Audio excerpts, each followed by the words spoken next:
Hava тұрышының кисек үзгәруі Идел буе федераль округының 8 төбәгенә Татарстан, Марий-Эл, Чувашия республикалары Түбән Новгород, Пенза, Ульям, Киров һәм Самар өлкәләренә шактый зыян салды.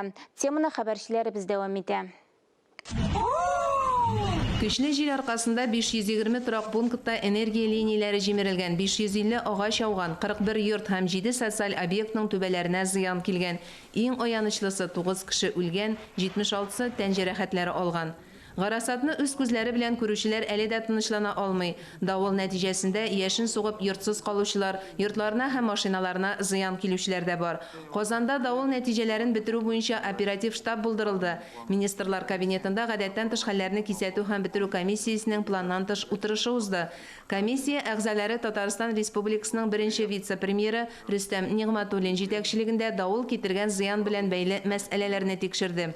Айруча зыян күргән объектлар арасында 26 балалар лагере да бар. Алар шушы көннәрдә тәртипкә китерелеп бетә. Шулай ук 19 меңнән артык кеше, 11 мәктәп, 4 хастаханә утсыз калган иде. Онысы хәл ителеп беткән. Ут чыбыклары тоташтырылган.